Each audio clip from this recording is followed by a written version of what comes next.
Oke, Bapak Ibu, Bismillahirrahmanirrahim. Assalamualaikum warahmatullahi wabarakatuh. Alhamdulillahirabbil alamin wa bihi nasta'in ala umuri dunya waddin. Wassalatu wassalamu ala asrofil anbiya'i wal mursalin amma ba'd.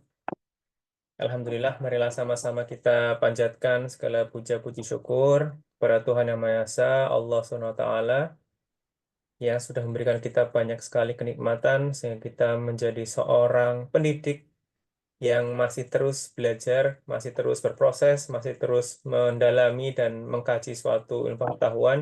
Dan semoga di tengah waktu istirahat kita, Bapak Ibu, kita meluangkan waktu untuk sejenak eh, bersama dengan narasumber kita, Pak Hadi, yang sudah eh, duduk di tengah-tengah kita.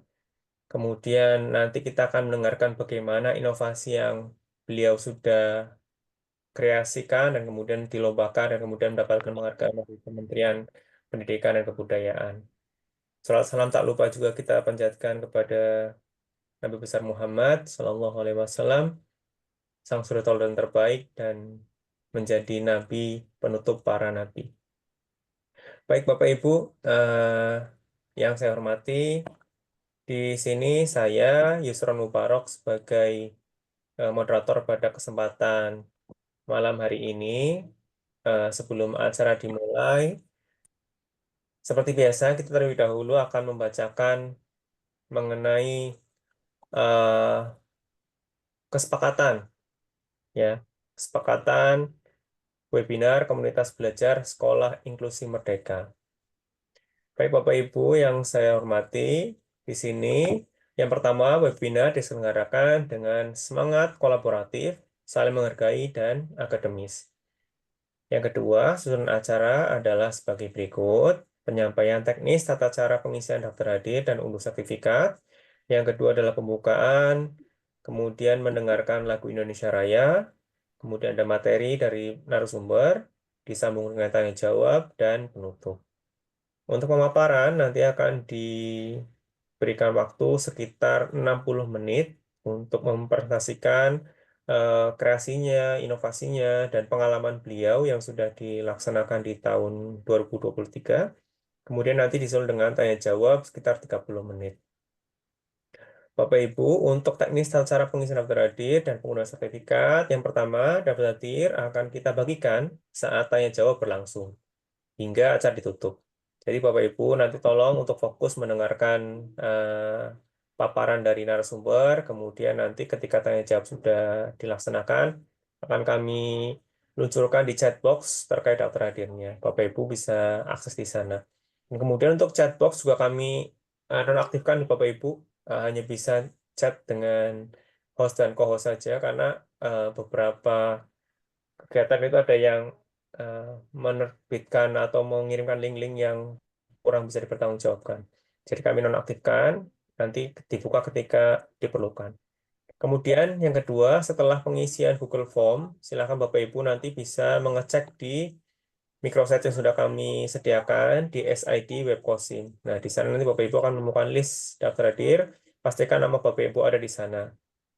Kesalahan penulisan nama dan instansi merupakan tanggung jawab penuh dari peserta.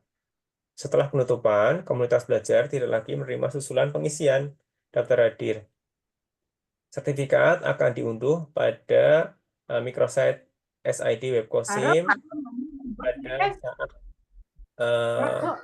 acara selesai. Ya, Bapak Ibu nanti bisa langsung mengunduh, dan setelah nanti diunduh, Bapak Ibu juga nanti bisa langsung menyimpan, kemudian nanti bisa didokumentasikan. Untuk rekaman akan kami bagikan 3 hari setelah acara. Nanti 3 hari setelah acara akan kami unduh dan kemudian kami sertakan dalam SID webcosim kami. Jadi nanti Bapak Ibu bisa lihat rekaman dari seri 1 sampai 14 sudah ada di sana. Bagi Bapak Ibu yang sudah mengikuti seri sebelumnya bisa dicek rekamannya ada di sana dan nanti bisa disimpan linknya. Bapak Ibu ketika nanti dibutuhkan bisa diambil linknya. Kalau butuh screenshot nanti bisa screenshot dari link tersebut. Oke Bapak Ibu itu untuk pengisian dan penggunaan sertifikat. Kemudian yang kedua adalah pembukaan. Marilah sama-sama kita buka acara pada kesempatan malam hari ini dengan bacaan basmalah bersama. Bismillahirrahmanirrahim. Bismillah. Oke, Bapak Ibu, yang kedua adalah menggunakan lagu Indonesia Raya. Ini mohon untuk Bapak Ibu untuk bisa yang tapi nilai-nilai yang ada dalam lagu Indonesia Raya berikut. Izin memutar lagu.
Baik, Bapak Ibu, itu tadi eh, prosesi dari pemenangan lagu Indonesia Raya. Untuk acara selanjutnya, yaitu kita akan sama-sama melihat dan menyaksikan paparan dari narasumber kita, beliau Pak Muhtar Hadi, yang sudah ada di samping dan sudah ada di tengah-tengah kita.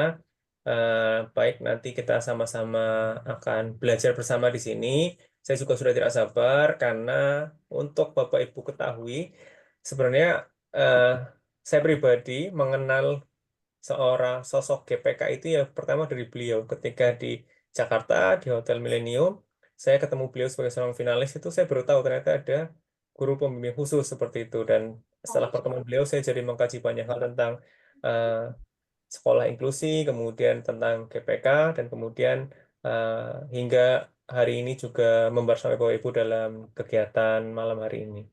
Tidak perlu berpanjang lebar, kami langsung haturkan waktu dan tempat kepada narasumber, kepada beliau Pak Muhtar Hadi. Waktu dan tempat kami persilahkan. Nggih. Terima kasih Pak Yusron. Ini yang kedua kita bertemu Pak. Satu secara luring, ini satu lagi secara daring. Jadi terima kasih kami diberi kesempatan yang luar biasa oleh Pak Yusron yang juga berpengalaman ketemu kemarin di November, ya tepat di Hari Guru di November 2023 ini saya bersebelahan dengan Pak Yusron, ikut senang Jawa Tengah SMK juga ada yang juara karena memang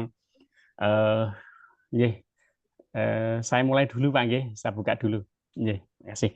Assalamualaikum warahmatullahi wabarakatuh. Waalaikumsalam warahmatullahi wabarakatuh. Selamat malam, salam sejahtera untuk kita semuanya. Yang saya hormati Pak Yusron Mubarak selaku Ketua Komunitas Belajar.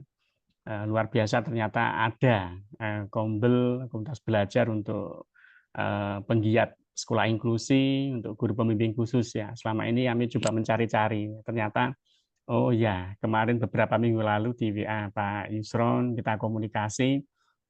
Patut bersyukur bisa kita diskusi Bapak Ibu malam hari ini setelah satu hari full tadi dari jam 7 sampai ada yang jam setengah 4, ada yang jam 3, mungkin yang SD jam 2 atau jam satu itu kita malam hari ini bisa belajar bersama Bapak Ibu. Sekali lagi tadi sudah disampaikan oleh Pak Yusron, kita akan belajar bersama Bapak Ibu.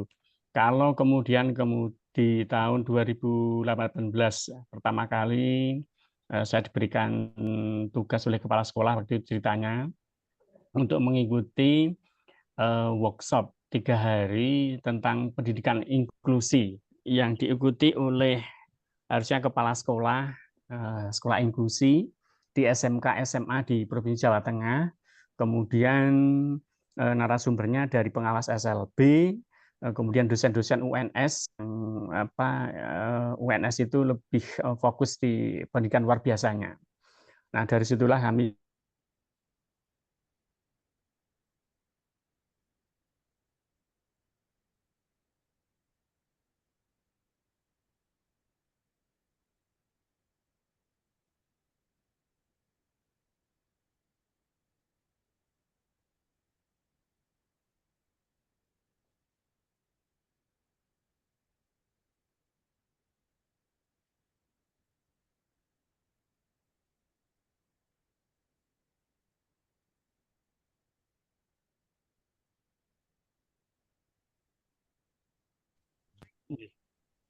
mohon maaf Pak Izon, sempat tiba-tiba terlempar tadi. Silakan Pak dilanjutkan. Ya, ya itu awal mulanya Bapak Ibu di 2018. Nah, kemudian di 2019 itu saya tidak tahu sejarahnya bagaimana.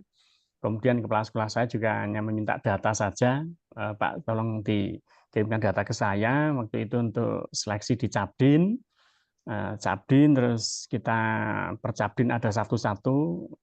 Di 2019 itu ada pemilihan guru berprestasi terakhir waktu itu Bapak Ibu. Karena setelah itu adanya karena COVID, nah ada pemilihan untuk yang inovatif, dedikatif dan sebagainya. Jadi ya waktu itu masih menggunakan nomenklatur terakhir dan setelah itu untuk guru berprestasi yang lombanya berjenjang sudah tidak ada. Nah, alhamdulillah di nasional dapat nomor 2 itu aja, itu bersyukur sekali karena memang baru 1 tahun, baru 1 tahun mengenal ya dengan segala kekurangan yang ada, cuman modal bismillah dan semangat saja. Itu perjalanannya. Setelah itu kita kembali lagi ya Bapak Ibu yang namanya juara itu ya ketika di podium saja. Mungkin Pak Yusron sudah mengalami ketika salaman dengan Pak Dirjen GTK, Pak Dirjen PAUD misalkan itu. Ya itu saja setelah itu turun dari podium dan kembali ke rakyat biasa. Nah, kira-kira seperti itu Pak Yusron ya, pengalaman saja. Lambat laun karena setelah itu 2 tahun tidak boleh ikut. Nah, 2023 saya mencoba kok ada guru pembimbing khusus. Nah, mencoba lagi di BPGP. Nah, seleksinya mulai BPGP diambil 10. Nah, presentasi, kemudian ada wawancara, mempertanggungjawabkan apa betul video itu 10 menit. Nah, Bapak Ibu barangkali yang di 2024 ini yang mengikuti Jambore GTK Hebat itu membuat video 10 menit maksimal. Maksimal 10 menit, berarti harus 9 menit 59 detik. Kemudian naskah. Naskah juga maksimal hanya 8 lembar, itu pun harus mencakup start, situasi, latar belakang, kemudian tantangan yang ada, aksi-aksi yang dibuat dan refleksi, result, hasil, dampak dan sebagainya itu harus dirangkum hanya 8 lembar.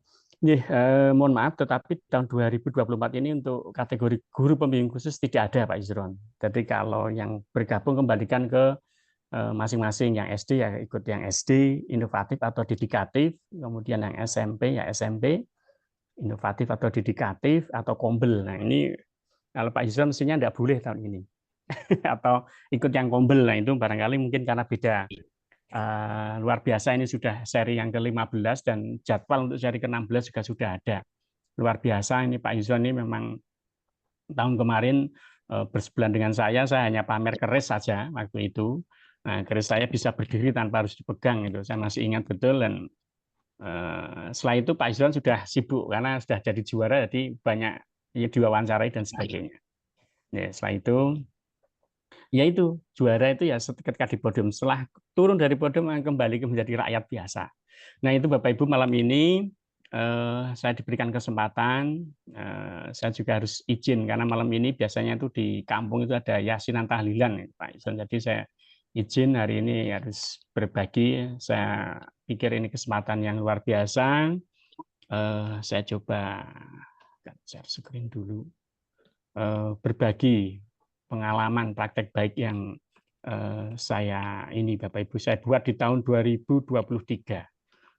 Saya 2024 ini sebenarnya juga menyusun Pak Yusron, tapi saya belum berani publish.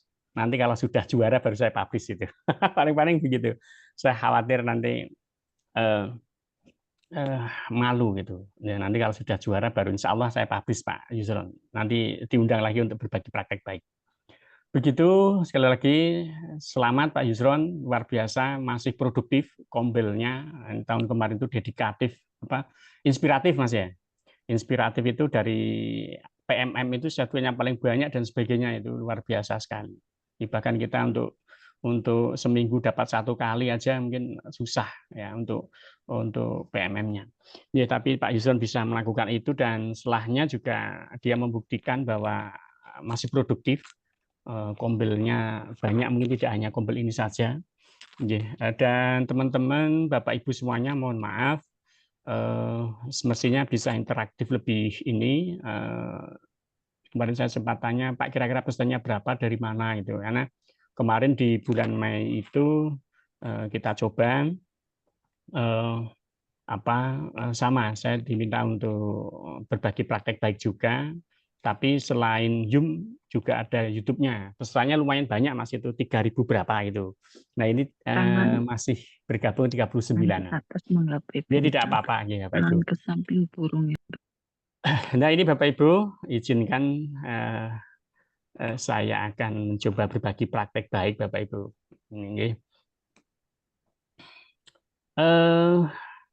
Tangan ke atas menggapai bintang, tangan ke samping burung yang terbang, tangan ke depan ikan berenang, tar putar-putar, tangan diputar, rumput liar tumbuh melingkar. Izinkan saya, guru pembimbing khusus Muhtar, mempresentasikan best practice saya dengan judul Profijar. Ini Bapak Ibu, judul saya Profijar. Belum rezeki saja Bapak Ibu, sebenarnya di tahun 2020 pas COVID itu saya diundang kementerian untuk menjadi tim perumus untuk pendidikan inklusi, karena saya sudah pesan tiket dan sebagainya, tapi kok hati saya mengatakan tidak berangkat, agak gelo juga Bapak Ibu. Nah, setelah itu tidak ikut ke Jakarta, padahal betul-betul saat ini yang sudah dirumuskan sudah berjalan, Bapak Ibu mestinya sudah ada yang ikut dan sebagainya. Nah dari guru waktu itu saya sama yang Jawa Timur yang juara 1 itu diundang, tapi iya belum rezeki. Ya, insya Allah kalau rezeki tidak akan kemana. Ya, akhirnya saya menjadi peserta Bapak Ibu di tahun 2020 itu saya digeguyu oleh kementerian. Jadi peserta enggak apa-apa.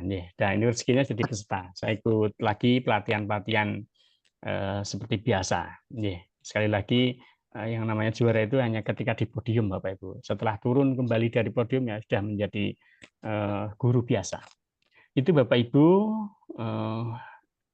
untuk praktek baik saya dengan judul kalau di flyer itu Profijar mewujudkan berdikari pada peserta didik kesulitan belajar. Ini karena kalau saya tulis nanti di flyer itu slow learner itu saya mencoba menghargai alma mater saya.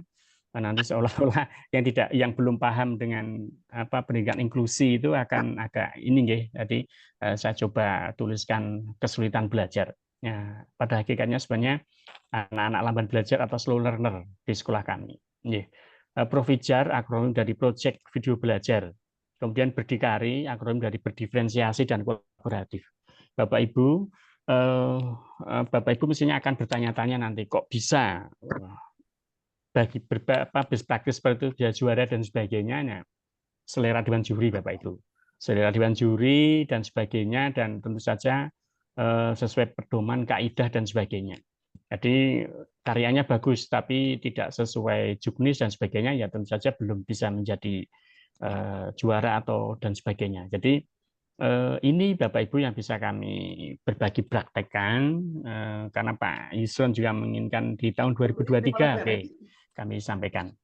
Seperti apa Bapak Ibu nanti Provijar yang coba saya rancang dengan anak-anak berkebutuhan khusus yang slow learner yang ada. Mari kita berbagi bersama-sama belajar Bapak Ibu bahwa praktek baik ini sudah saya lakukan 2 tahun pelajaran di tahun 2022 dan 2022, 2023, 2023 dan 2024. Ada sebuah tantangan yang cukup unik Bapak Ibu. Saya background-nya aslinya adalah guru BK. Tetapi dengan segala keterbatasan SDM yang ada waktu itu, guru agama hanya ada 1, maka saya dimintai untuk membantu mengajar agama. Nah, inilah kesempatan karena jamnya cukup banyak Bapak Ibu. Kalau di BK itu mestinya bisa 2 jam, tetapi kurikulum hanya memberikan 1 jam pelajaran dan sebagainya. Ya, jadi saya merancang mengoptimalkan kesempatan yang mestinya sebenarnya kesempatan itu sempit itu ya. Saya menganggap itu, dan yang mungkin juri melihatnya saya background-nya BK tapi mengajar agama dan dinilai sesuai dengan kriteria dan sebagainya, barangkali begitu. Ini Bapak Ibu, kita akan flashback sebentar bahwa peserta didik lamban belajar atau slow learner adalah anak yang memiliki potensi intelektual sedikit di bawah rata-rata anak sebayanya. Tetapi tidak termasuk kategori peserta didik yang dengan hambatan intelektual. Ya, biasanya memiliki IQ antara 70 sampai 90. Dalam beberapa hal ini mengalami hambatan atau keterlambatan berpikir, merespon rangsangan, dan kemampuan untuk beradaptasi. Tetapi lebih baik dibanding dengan peserta didik dengan hambatan intelektual. Mereka hanya membutuhkan waktu belajar lebih lama. Nah, jadi kalau belajar membaca misalkan itu secara anak-anak reguler itu cukup 1-2 kali sudah paham, tapi untuk anak-anak yang slow learner ini ya tidak bisa, 2 atau 3 kali saja belum bisa. Nah, maka memerlukan layanan pendidikan khusus. Mereka dapat mengikuti kurikulum standar, tetapi membutuhkan waktu yang lebih lama. Adaptasi kurikulum sangat diperlukan untuk mereka. Nah, ini Bapak Ibu tantangan bagi pendidikan inklusif itu, karena belum semua Bapak Ibu guru paham di satuan pendidikan tentang pendidikan inklusif itu. Rata-rata mereka secara nun sewunya malas mengajar anak-anak seperti itu, pengennya praktis saja. Padahal sebenarnya ada potensi yang bisa kita manfaatkan di sana. Nah, itulah maka muncul kalau di negeri memang pendidikan inklusif ini ya agak booming, khususnya di Dikmen, SMA, SMK itu ya mulai 2016-17. Tapi kalau di SD, kemudian sekolah, yayasan dan sebagainya itu sudah lebih 10 tahun sebelumnya sudah mengenal inklusif. Pendidikan inklusi itu ada, dan kebetulan dulu saya pernah mengajar di SD Al-Irsyad di Purwokerto. Kebetulan 2 tempat. SD 1-nya itu yang mengampu untuk akselerasi, kemudian yang SD 2-nya itu untuk yang inklusif. Dan kita setiap minggu guru-guru itu selalu mengadakan semacam MGMP internal, dan kita sudah berbagi waktu itu. Jadi di 2008 itu di sekolah yayasan, sekolah dalam tanda kutip swasta itu sudah lebih dulu mengenal apa itu pendidikan inklusif. Kita lanjut Bapak Ibu. Ini untuk anak-anak yang slow learner memang kalau di tes IQ menurut pendapat Kuter di tahun 2004 dan Willy 2007, skor tes IQ-nya itu antara 70 sampai 90. Dan memang betul-betul harus tesnya yang terstandar, dan ada tes tersendiri yang betul-betul valid. Nah, ini Bapak Ibu, dan disertai dengan kuncinya asesmen Bapak Ibu. Kuncinya di asesmen. Nah, di pelatihan kesulitan belajar yang kemarin ada 10.000 peserta dengan 2 tahap, dan peserta pelatihan-pelatihan GPK yang lainnya itu sudah mulai ini Bapak Ibu terkait untuk asesmen, untuk mendeteksi sejak awal anak-anak berkebutuhan khusus atau anak-anak yang khususnya kesulitan belajar, baik itu disgrafia, disleksia, atau diskalkulia dan sebagainya. Nah, ini Bapak Ibu, untuk dasar hukum pendidikan pendidikan inklusif telah diatur dalam Permendiknas nomor 70 tahun 2009 yang memberikan kesempatan kepada semua peserta didik untuk mengenyam pendidikan dan pendidikan pada umumnya meskipun memiliki kelainan atau bakat istimewa. Jadi Bapak Ibu, di dalam anak berkebutuhan khusus itu selain ketidakmampuan atau disabilitas, tetapi juga ada yang bakat istimewa. Nah, untuk menentukan bakat istimewa itu juga asesmen, ya kata kuncinya di asesmen Bapak Ibu. Nah, termasuk ketika PPDB untuk yang Dikmen SMA SMK di Jawa Tengah itu tentu saja ada rekomendasi dari SLB. Nah, untuk bisa diterima melalui jalur atau inklusif gitu. Nah, ini untuk alur rancangan yang kami buat dimulai dari PPDB Bapak Ibu, kita identifikasi, kita asesmen, nanti muncullah ada profil siswa, profil anak, kemudian kita melakukan perencanaan pembelajarannya, action, pelaksanaan pembelajaran, penilaian dan evaluasi pembelajaran, serta laporan hasil belajar. Bahkan kalau kita mau akui agak memang ribet Bapak Ibu terkait KKM, terkait nilai rapor dan sebagainya itu bisa diadaptasi sebenarnya. Nah, tapi ini tantangan Bapak Ibu, tantangan selama ini yang ada di nanti kita akan berbagi Bapak Ibu ini karena tugas saya adalah menyampaikan praktek baik yang sudah saya lombakan. Nah, nanti kita akan lanjutkan diskusi Bapak Ibu. Tentu saja juga saya akan belajar banyak dari Bapak Ibu yang saya yakin di peserta ini, di room ini banyak yang sudah berkecimpung khususnya di sekolah inklusi yang ABK-nya betul-betul luar biasa dalam penanganannya, butuh bantuan yang alat canggih dan sebagainya. Yaitu Bapak Ibu hari ini kita belajar bersama. Karena pas tugas saya hanya menyampaikan hasil praktek baik yang sudah saya lombakan. Ini Bapak Ibu contoh hasil asesmen yang kami lakukan. Nah, ini yang di sebelah kiri ini Bapak Ibu. Ini mohon maaf nama belum sempat saya edit ini Bapak Ibu nggih. Ini ada Bapak Ibu nanti kalau mau diperlukan link-link terkait untuk asesmen ini sudah ada Bapak Ibu. Nah, ini Bapak Ibu, ini juga nama-nama panggilan, nama samaran Bapak Ibu. Kita punya hasil identifikasi dan asesmennya di tahun 22-23, ini sudah lulus. Ini beberapa, kemudian di tahun 23-24, ini ada beberapa muncul nama Bapak Ibu. Ini saya kerjasama dengan pengawas SLB Capdin 8 Bapak Ibu untuk kami tukar kawruh dan sebagainya untuk bisa merumuskan asesmen yang tepat. Itu kebetulan beliau juga partner kami di Dolmen SLB Bapak Ibu. Kita di SMK SLB SMA itu kita ada namanya diklat online dan mentoring. Nah, kebetulan tadi Pak Sugiranto tadi partner saya, jadi ketika sharing diskusi itu mudah dan lancar. Nah, ini Bapak Ibu nanti alur yang saya sampaikan sudah sangat familiar Bapak Ibu, tentu saja Bapak Ibu yang sudah ikut pendidikan guru penggerak, sudah tiap tahun mengikuti lomba dan sebagainya, alur saat ini itu dengan STAR. Nah, ini yang tadi saya sampaikan, nanti situasinya, tantangan, aksi, dan result yang ada hasil, dampak yang ada, nanti kemudian muncul ada rencana tindak lanjut. Karena hakikatnya praktek baik itu adalah berkelanjutan, tidak berhenti Bapak Ibu. Dan ada respon orang tua, respon kolaboran, dan sebagainya. Nah, ini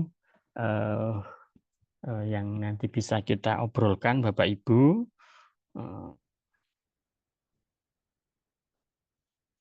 Ini situasi yang ada Bapak Ibu dan asesmen, observasi dan sebagainya. Refleksi bagi saya sendiri bahwa ketika saya mengajar agama itu ya karena bukan basic dari guru agama, mestinya masih sangat monoton sekali Bapak Ibu. Anak-anak catat halaman sekian, resum, hafalan dan sebagainya. Ya, tentu saja pembelajaran masih berpusat pada guru Bapak Ibu, ceramah satu arah dan tentu saja jenuh dan membosankan. Dan yang ketiga, belum memperhatikan terkait kesiapan belajar murid, minat belajar murid, profil gaya atau gaya belajar murid, kecerdasan majemuk, ya, latar belakang budaya, lingkungan belajar. Nah, ini ada kelebihan ketika dari guru BK itu satu asesmen itu insya Allah lebih ada referensinya lebih ya Bapak Ibu. Jadi bisa membantu, ya, mengkolaborasikan. Nah, nanti akan saya sampaikan providernya seperti apa, project video belajarnya dalam bentuk bagaimana untuk mendukung adanya mewujudkan berdikari, berdiferensiasi dan kolaboratif itu yang seperti apa pada anak-anak kesulitan belajar. Kita tentu saja sudah secara membayangkan yang namanya anak kesulitan belajar, kita tidak bisa mempush untuk akademiknya maksimal, tidak bisa. Tapi satu sisi kita juga harus ada tantangan anak-anak berkebutuhan khusus tadi bisa belajar bersama-sama dengan anak-anak reguler lainnya. Nah, inilah tantangan sekolah pendidikan inklusi. Bagaimana pendidikan inklusi itu jauh dari bullying, jauh dari hal-hal yang anak-anak menjadi tidak nyaman, ya, karena tapi sebaliknya ketika tantangan itu bisa kita lalui dengan baik, insya Allah justru akan menambah nilai plus berarti ada toleransi, kemudian mensyukuri nikmat yang diberikan Tuhan dan sebagainya. Kita Bapak Ibu yang berkecimpung di sekolah inklusi yang anak berkebutuhan khususnya lebih permanen itu ya, artinya permanen itu fisik misalkan. Nah, itu akan terlihat sekali Bapak Ibu nuansa toleransi, nuansa bersyukurnya dan saling menghormati itu. Yeah. Ini Bapak Ibu, sebelumnya masalah yang ada, tentu saja motivasi belajar anak-anak itu rendah, kemudian peserta didik itu yang selalu membolos, gitu, dan ya otomatis kompetensi 4C-nya rendah Bapak Ibu. Nah, ini kebetulan sempat ya ini ya, motivasi belajar harus kita datangi home visit ke rumah dan kita cari informasi di mana anak-anak itu mangkal atau nongkrong. Nah, ketika anak-anak itu larinya ke gadget atau ya bolos lah, taruhnya seperti itu. Nah, atas dasar masalah yang ada itu Bapak Ibu, latar belakang dan masalah yang ada, saya mencoba merumuskan sebuah proyek yang kami beri nama Provider, proyek video belajar. Nah, apa Bapak Ibu? Nah, karena waktu itu di 2023 maupun 2024 ini juga temanya adalah diferensiasi, baik proses, konten maupun produk. Nah, untuk itulah kami coba ya melalui tantangan itu coba kita lalui. Tentu saja internalnya tugas saya tadi guru BK, bagaimana mampu bisa mendesain pembelajaran pendidikan agama yang berpusat pada siswa, pembelajaran yang diferensiasi untuk ya implementatif dari Merdeka Belajar dan inklusif Bapak Ibu, sehingga siswa merasa senang, tidak bolos, merasa enjoy, tetapi diharapkan nilai akademisnya juga baik. Nah, ini tantangan internalnya. Eksternalnya Bapak Ibu, persepsi masyarakat tentang peserta didik berkebutuhan khusus itu masih dianggap hal yang negatif. Nah, ini suka tidak suka, mau diakui tidak diakui, terkadang teman kita, guru pun masih, wah nggak usah menerima anak-anak inklusi, kalau bahasanya anak-anak guru itu masih mengenal anak-anak inklusi, adalah anak-anak berkebutuhan khusus, nanti ribet dan sebagainya. Padahal itu adalah hak Bapak Ibu dan Dinas Pendidikan juga membuat aturan itu jelas dan diakui oleh undang-undang dan sebagainya, maka mestinya kita tidak mengatakan hal demikian. Yang kedua, pendidikan inklusif ini belum dikenal di kalangan guru dan masyarakat Bapak Ibu, tapi lambat laun dengan pemerintah saat ini dengan diklat yang sifatnya online, daring dan sebagainya sudah mencoba merambah akses yang lebih luas Bapak Ibu. Nah, kalau di lomba itu memang ya males saja Bapak Ibu. Jadi sebenarnya potensi-potensi di Bapak Ibu itu banyak, tetapi terkadang tidak bisa itu. Nah, ini Bapak Ibu beberapa layanan-layanan di luar atau di depan kelas yang saya gunakan. Nah, ini ketika saya mencoba memasukkan di proses dan kontennya. Ini langkah-langkah pembelajaran seperti biasa. Ini Bapak Ibu. Nah, bagaimana kita merancang media berpusat pada siswa, siswa merasa ya tertarik dengan layan kita, apalagi terkesan guru BK itu lah nanti mau menyampaikan apa materinya. Nah, bagaimana Bapak Ibu beberapa yang saya terapkan di dalam kelas maupun di luar kelas. Nah, Bapak Ibu mestinya juga kita sebagai guru BK itu selain membuat layanan adik kelas juga perencanaan individu juga bisa memaksimalkan agenda individu atau boleh dikatakan konseling individu. Nah, itu sebagai tindak lanjut Bapak Ibu. Nah, untuk mendalami atau konseling kelompok atau bimbingan kelompok anak-anak yang tadi bisa kita kumpulkan lebih mengenal lagi, karena memang tidak bisa 1-2 kali kita memberikan treatment terapi kemudian anak sembuh, bahasanya seperti itu tidak bisa. Kita harus berkelanjutan, bahasanya Bapak Ibu, berkelanjutan, tidak pada satu metode 1 kali saja tatap muka dan sebagainya. Nah, ini Bapak Ibu kita belajar berbagai praktek. Nah, ini anak-anak yang dengan game-game semi game yang ada Bapak Ibu. Nah, kita kuncinya Bapak Ibu di asesmen itu diperkuat Bapak Ibu. Baik gaya belajar yang lebih ke umum ya Bapak Ibu. Tapi biasanya guru-guru mapel itu menginginkan tidak mengawali asesmen diagnostik sedetail dengan guru BK. Nah, nanti tinggal guru BK sodorkan saja data-data itu ke Bapak Ibu untuk membantu mengakomodasi. Jadi Bapak Ibu ketika memberikan layanan pembelajaran, menyusun perencanaan pembelajaran dan sebagainya itu betul-betul berdasarkan profil peserta didik yang ada, kesiapan yang ada, bahwa tidak ada siswa yang bodoh, bahwa kecerdasan itu adalah majemuk Bapak Ibu.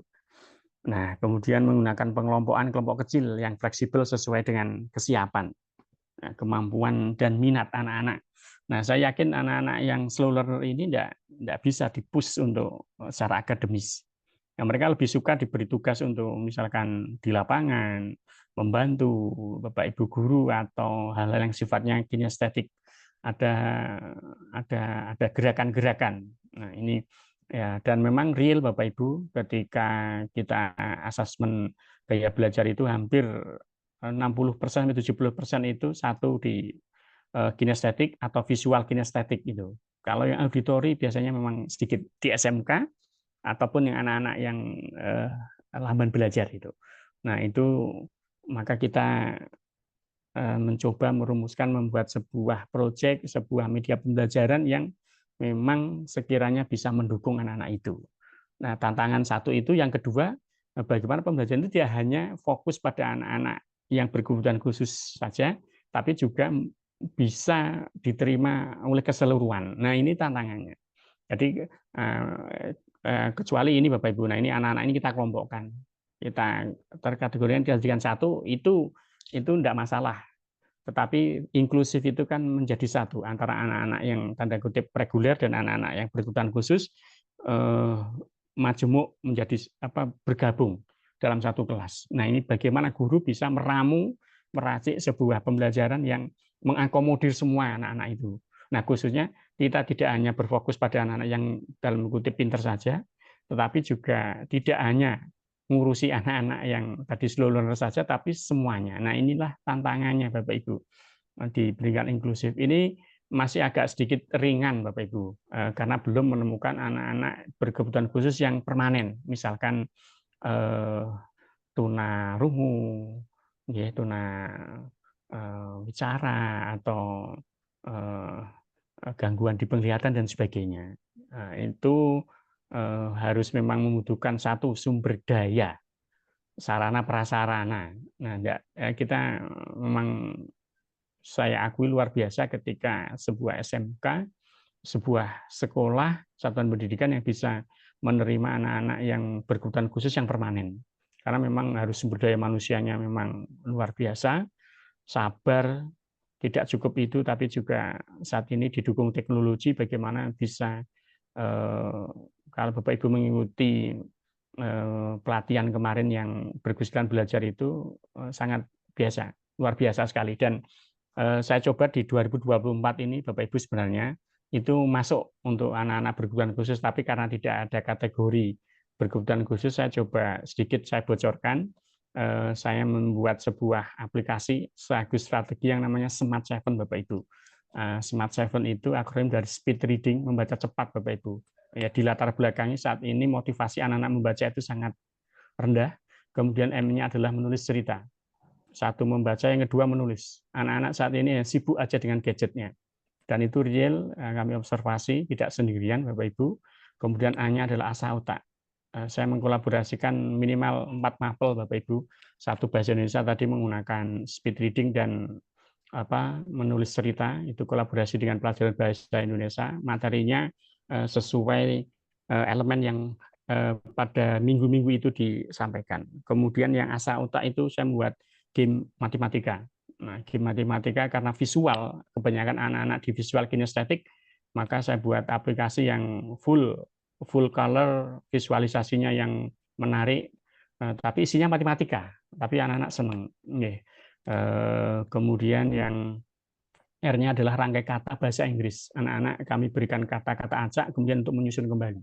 Karena kelemahan anak-anak saat ini, baik speaking-nya maupun kemampuan bahasa Inggrisnya juga masih lemah. Nah, ini saya 3 mapel itu, dan satu lagi karena yang saya gunakan praktek baik anak-anak di digital marketing, saya coba kolaborasi dengan guru digital marketing, kira-kira aplikasi biar untuk mendukung anak-anak itu nanti arahannya itu nanti mendukung, karena program jurusan baru digital marketing atau pemasaran online, anak-anak sudah familiar gadgetnya itu untuk hal yang positif dan digitalisasi. Nah, itu kemudian yang terakhir saya coba, masih ada 2 itu tebak gambar. Nah, tebak gambar ini untuk memicu permainan-permainan yang lebih produktif, karena tidak dipungkiri saat ini anak-anak hampir 100% mabar, main bareng, online dan sebagainya. Nah, itu coba kita kemas gadgetnya lebih bermanfaat, dan aplikasi sudah coba saya susun. Dan yang terakhir adalah Seven Boom. Nah, permainan Seven Boom ini selain untuk anak-anak melatih konsentrasi, juga belajar pembagian perkalian bilangan-bilangan yang bisa dibagi 7 dan ada angkanya 7 dan sebagainya. Nah, ini untuk mengakomodir anak-anak yang kinestetik. Dan saya coba ganti tidak 1, 2, 3, 4, tapi dengan 1, 2, 3, 4 itu ternyata anak-anak luar biasanya itu negatif. Ternyata tidak lancar. Nah, inilah tantangan Bapak Ibu. Jadi 2024 ini saya coba menggunakan Smart Seven, Bapak Ibu. Nah, sementara belum spill sedikit-sedikit saja, Bapak Ibu. Nah, ini sebenarnya kemarin tindak lanjut dari ketika saya juga ikut pelatihan Bapak Ibu kemarin yang kesulitan belajar itu, beberapa treatment itulah bisa untuk anak-anak yang kesulitan belajar. Tapi karena tidak ada kategori guru pembimbing khusus, maka coba saya ikutkan, saya modifikasi untuk yang ikut SMK yang umum. Nah, nanti kalau juara baru saya praktek baikkan, saya berbagikan. Itu, ini kita lanjut Bapak Ibu. Hasilnya Bapak Ibu, project video. Nah, anak-anak membuat video, karena video maka ada tantangan satu, tugas individu Bapak Ibu. Anak-anak berkesulitan belajar juga membuat, monggo kolaborasi, tanya kolaboratif itu kan kerjasama dengan sesama teman. Nampak di situ hasilnya Bapak Ibu berbeda. Kita nilai ya karena sama-sama video. Nah, ini dari anak berkebutuhan khusus yang slow learner tapi mau mengerjakan, ya kita nilai bagus juga. Tapi mestinya tetap ada perbedaan yang cukup signifikan. Ya, kemudian nanti ada tugas secara kelompok dan video kelompok itu menggunakan sosiodrama, teknik role playing lah kalau di BK seperti itu. Nah, ini kita berikan peran-peran di sana. Anak-anak kan tadi kita tidak bisa mempus anak-anak secara langsung untuk akademis, tetapi berdampak secara tidak langsung juga akan meningkatkan pemahaman anak-anak. Nah, itu untuk yang satu tugas individu bisa berjalan, kemudian untuk anak-anak yang kelompok ya terdiri dari beberapa. Nah, ini kalau anak-anak yang hasil videonya, anak-anak membuat video, kemudian video ini nanti di-upload di YouTube channelnya anak-anak. Nah, nanti hasil channel YouTube ini dibagikan sesama teman. Nah, nanti teman yang lain akan memberikan umpan balik. Nah, ini jalan, tapi tidak ada suaranya, Bapak Ibu. Insertnya tidak ada, ya sudah. Yang penting anak-anak bisa mengerjakan. Ini salah satu dari anak yang slow learner, tetap jalan. Ya, tetapi mestinya berbeda dengan anak-anak yang reguler pada umumnya. Nah, mereka bisa lebih ini Bapak Ibu ya. Suaranya juga jelas, bisa menjelaskan dengan baik dan sebagainya. Nah, ini untuk pembanding Bapak Ibu, tapi kita nilai gitu. Nah, ini saya ketika mengajar agama Bapak Ibu, mengajar Bapak agama, tapi karena memang skopnya untuk anak-anak menjadi guru pembimbing khusus, ya sekali lagi ya guru pembimbing khusus itu tidak hanya menangani anak-anak yang berkesulitan belajar, tapi juga semua satu kelas dalam bingkai pendidikan inklusif. Jadi tugasnya adalah selain anak-anak berkebutuhan khusus, tapi juga bagaimana bisa mengoptimalkan potensi yang ada pada anak-anak yang reguler pada umumnya. Ini sedikit saja ini Bapak Ibu. Nah, ini yang tugas kelompok Bapak Ibu. Nah, ini ketika pembelajaran agama. Nah, ternyata waktu itu saya belum mengikuti guru penggerak, tapi coba sudah apa yang saya lakukan ini sudah sesuai dengan kodrat alam, kodrat zaman. Guru tidak hanya menuntut, Bapak Ibu, tapi mencoba menuntun. Kita tuntun anak-anak supaya berkembang secara optimal, berkembang secara maksimal. Nah, ini anak-anak yang berkesulitan belajar kita ikutkan masuk di sana bermain peran, mereka seolah-olah tidak ada pembeda. Itu. Ini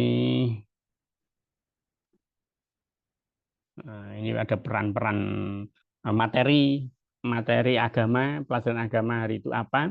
Coba anak-anak membuat sebuah. Nah, ini beberapa. Nah, ini anak juga di luar ya untuk sesuai kodrat alamnya, kodrat zamannya juga. Anak-anak ya. Ini anak-anak berperan Bapak Ibu. Nah, ini sama setelah video ini jadi, video diunggah di YouTube salah satu kelompok, nanti kelompok lain mengomentari, memberikan umpan balik. Selain anak-anak mengerjakan tugas, juga ini sebagai sumber belajar. Nah, barangkali Dewan Juri menilainya seperti itu. Dan full ini berpusat pada anak, sesuai, dan anak-anak diberikan kebebasan. Apa yang penting anak-anak ketika memainkan peran ini sesuai materi yang ada di agama. Nah, ini anak yang di tahun 2022-2023 yang sudah lulus, yang waktu itu kita deteksi slow learner, tapi dia bisa punya sisi lebih yang kita optimalkan di sana.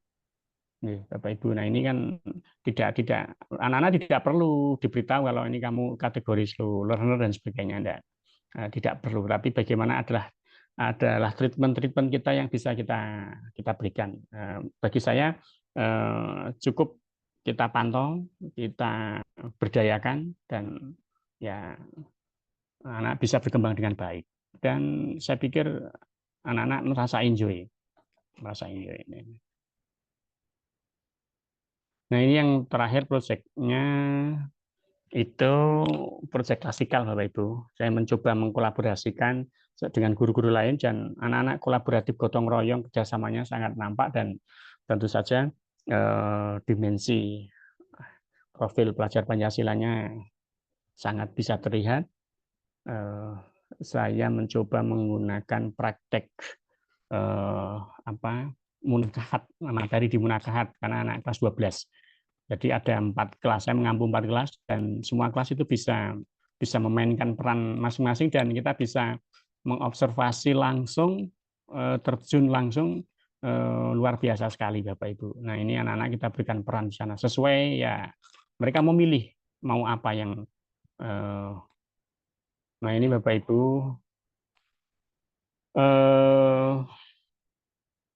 Ini anak-anak ya tentu saja perannya berbeda dengan anak-anak reguler Bapak Ibu.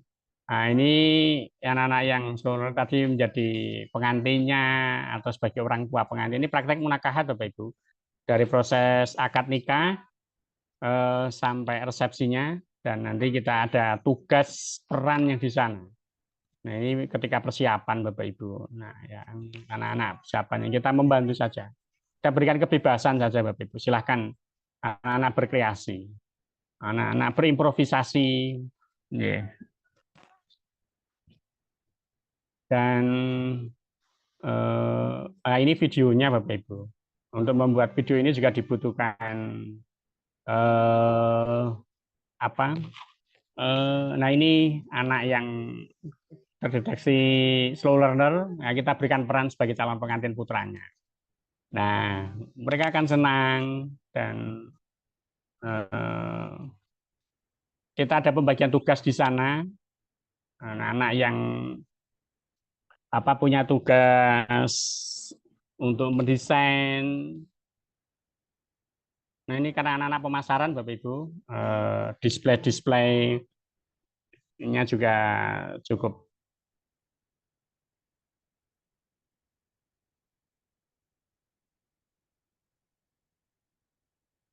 Nah ini salah satu ABK kita mereka, saya sebagai orang tua Pak ya, ini saya dampingi Bapak Ibu. Terus ketika munakahat, namanya kita samarkan Bapak Ibu biar tidak menjadi sah itu ya. Saya dampingi Bapak Ibu. Nah ini kita peran semuanya kita bagi Bapak Ibu. Tidak ada yang siswa nganggur Bapak Ibu. Ada yang menyiapkan untuk catering, ada yang jadi pambiworo, atur pambagio harjo. Nah, ini semuanya karya anak-anak Bapak Ibu. Saya hanya mendampingi, saya support, ada yang kurang saya beri masukan. Ini serah terima, pasrah tinampen Bapak Ibu. Nah, ini ada yang jadi dukun nganten. Nah, ini kami undang Bapak Ibu guru yang lain untuk memberikan umpan balik penilaian lah. Nah, ini juga masak sendiri Bapak Ibu, anak-anak masak sendiri, memberikan service excellent kepada tamu. Nah, ini Bapak Ibu guru yang mengajar di kelasnya kita undang. Nah, ini ketika proses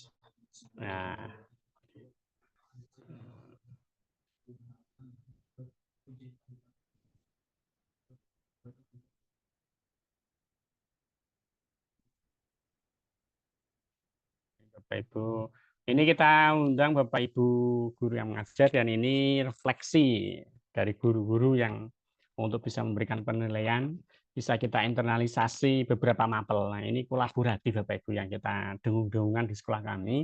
Dan pembelajaran itu bisa melibatkan lintas mapel. Karena saya sebagai guru BK, di situ ada fase perkembangan, tugas perkembangan anak itu kalau yang dewasa itu satu untuk pernikahan, persiapan pernikahan. Nah, jadi kita kenalkan anak-anak sejak awal, kita dampingi. Kebetulan saya juga ngajar agama, masuk alah agama.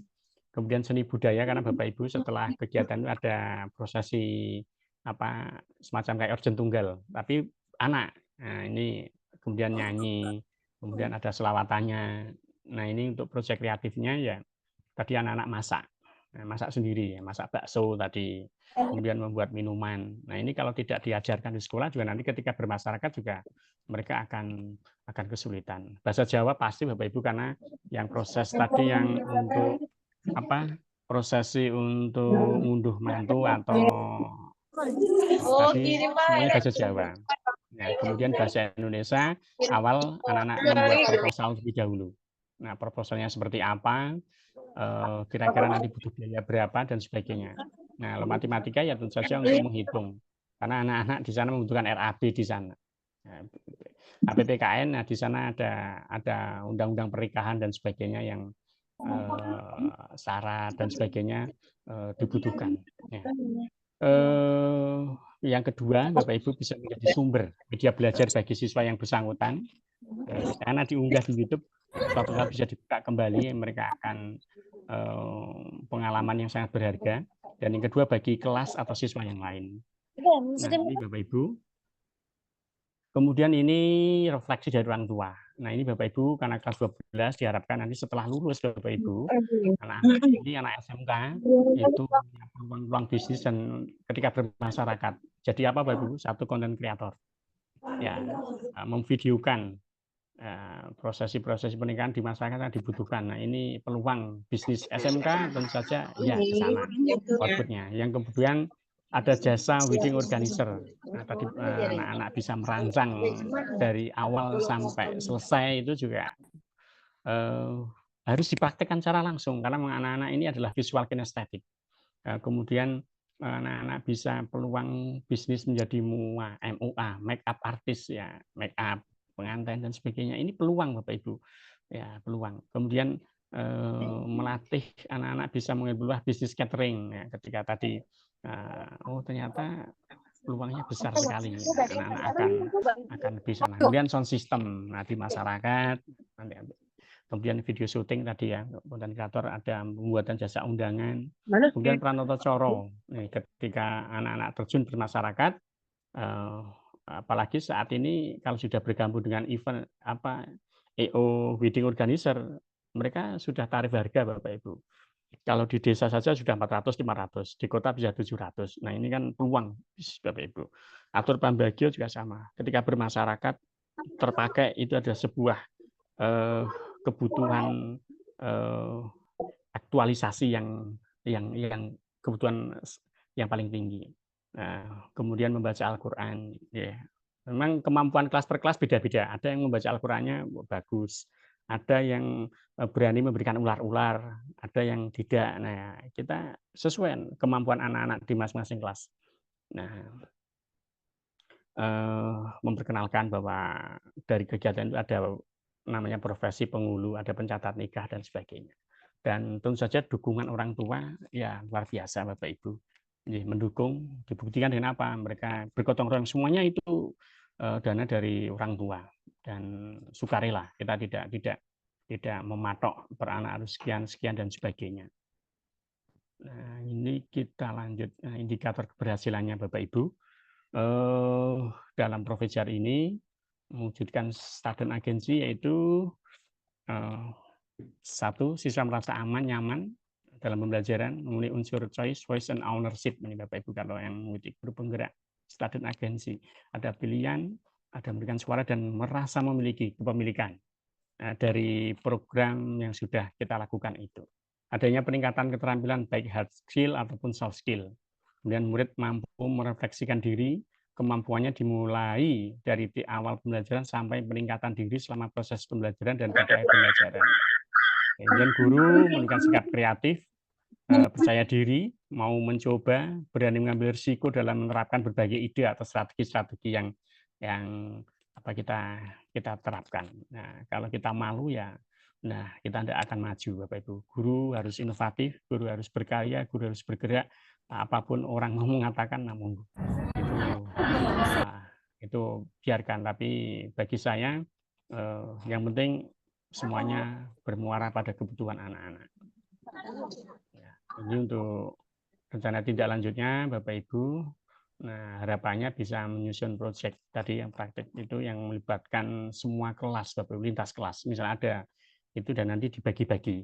Nah, dan menjadi P5 juga nanti proyek P5. Nah, untuk rekomendasinya guru dapat menerapkan guru lain Bapak Ibu, proyek-proyek video-video yang lain. Nah, ini sudah coba diterapkan Bapak Ibu guru yang lain, anak-anak presentasi, ada video, kemudian di-upload di YouTube dan sebagainya. Nah, itu berarti ketika praktek baik bisa diterapkan pada pelajaran lain, pada guru lain, berarti praktek baik itu sejatinya adalah efektif gitu. Nah, terus kemudian rekomendasi yang terakhir, guru mampu mengoptimalkan pendidikan inklusif. Nah, ini Bapak Ibu tantangan sekaligus peluang sebenarnya Bapak Ibu. Khususnya apa? Guru BK Bapak Ibu, guru BK khususnya.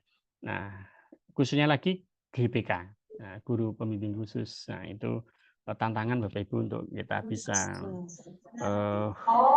berimprove. Nah, ini kalau ini testimoni Bapak Ibu kemarin ketika kami lombakan. Nah, ini menjadi kita lobby-lobby ke Kak Sabdin di dinas itu ya, kalau kita sudah ke nasional itu ya alhamdulillah dipermudah.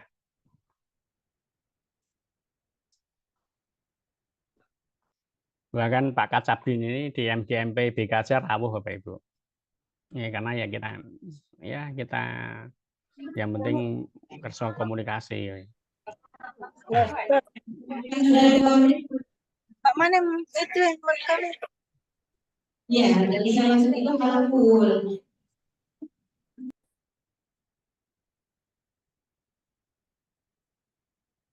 Untuk anak-anak berapa kepala sekolah. Ini Bapak Ibu di akhir karena sudah jam 8:30 lebih Bapak Ibu ya, nanti kita lanjutkan diskusinya. Closing statement-nya Bapak Ibu, pembelajaran berdiferensiasi adalah tentang pembelajaran mendukung semua murid di kelas kita. Keberagaman murid penting dan guru yang efektif memperhatikan keberagaman tersebut dengan bijaksana dan proaktif. Pendidikan inklusif adalah suatu keniscayaan. Walau perlu waktu untuk ideal, pasti bisa Bapak Ibu dan harus bisa. Terima kasih Bapak Ibu, salam dan bahagia. Terima kasih. Assalamualaikum warahmatullahi wabarakatuh. Itu Pak Yusron Mubarak.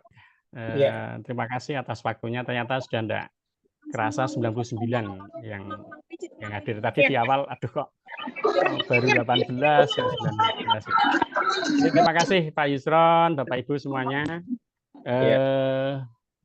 atas perhatiannya dan mohon maaf atas segala kekurangannya Bapak Ibu. Tidak ada manusia yang sempurna, dari segala kekurangan.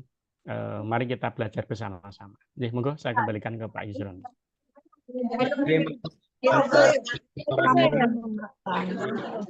Reaction dulu boleh Bapak Ibu, kita beri tepuk tangan. Karena memang dari ya beliau lakukan sudah punya banyak sekali istilahnya kartu as gitu ya. Jadi ketika ada lomba ada apa, beliau sudah punya banyak opsi-opsi untuk kita mau buat seperti ini sudah ada gambarannya. Dan ini banyak sekali Pak Hadi yang sudah chat, minta materi dan kemudian juga videonya. Terutama kalau saya pribadi Pak Hadi itu tentang video nikah tadi itu unik sekali gitu ya. Jadi nanti Langsung. guru agama dan sebagainya biar nanti kegiatan PAI itu bukan hanya kegiatan yang monoton baca Quran, kemudian mungkin sholat dan sebagainya, tapi ketika praktek lunak itu juga ada praktek yang unik. Saya yakin pengantinnya ataupun ular-ularnya itu akan terkenang seumur hidup, mungkin masih keingetan. Wah, dulu saya pernah jadi agama nikah gitu, kemudian jadi pengantinnya dan sebagainya, itu kan pasti akan terkesan, akan sangat bermakna buat peserta didik. Dan menurut saya itu adalah salah satu poin dari pendidikan guru penggerak dan mereka belajar yang ingin ditanamkan oleh kementerian kita, bahwa pembelajaran itu pembelajaran yang bermakna, berkesan buat anak-anak, bukan hanya sekedar textbook, bukan hanya sekedar sesuatu yang selesai di dalam sebuah angka. Baik Bapak Ibu, terima kasih atas kesabarannya, atas kehadirannya yang sudah menyimak. Silakan Bapak Ibu untuk bisa yang ingin bertanya bisa raise hand, kemudian open mic. Nanti kita langsung ngobrol dengan beliau, narasumber kita, Pak Muhtar Hadi, yang nanti akan sharing terkait dengan solusi ataupun jawaban yang Bapak Ibu utarakan dalam forum ini. Silakan untuk presentasi dahulu nih Bapak Ibu. Ya, nanti kalau dislike baru open mic biar nanti kita bisa tahu mana yang memang bertanya, mana yang belum unmute untuk mikrofonnya. Bapak Ibu silakan untuk bisa bertanya ataupun memberikan suatu hal yang diharapkan mungkin ada PDPK seperti ini Bapak Ibu itu mendapatkan saran, pengen mendapatkan solusi dari beliau, insya Allah sangat sangat kompeten di bidangnya karena memang pengalaman beliau dari tadi diceritakan di tahun 2018 dan sebagainya sudah ya lebih dari 5 tahun gitu ya beliau menghadapi PDPK, mungkin juga sudah bermacam-macam variasi yang sudah beliau tangani. Jadi silakan Bapak Ibu untuk bisa bukan apa namanya, pertanyaannya ataupun sarannya, nanti Bapak Ibu bisa coba kita akomodir. Silakan Bapak Ibu untuk bisa bertanya. Kemudian mungkin sambil nunggu yang bertanya Pak Muhtar Hadi, ini kan di tahun 2024 juga ada diklat untuk GPK, nggih, Pak. Sudah ada informasi Ada. Pak Muhtar Hadi? Mungkin bisa rekan-rekan. Bocoran kemarin para instruktur sudah di TUT. Sebentar lagi mestinya ada. Kita lanjutkan yang SIM PKB-nya bisa Bapak Ibu cek kembali. Misalnya nanti di SIM PKB yang untuk guru pembimbing khusus sudah mudah-mudahan nanti bisa berlanjut. Nih, selain yang kalau yang kemarin kan yang ada 10.000 itu kan yang untuk kesulitan belajar. Di kesulitan belajar Bapak Ibu misalnya sudah banyak mengikuti.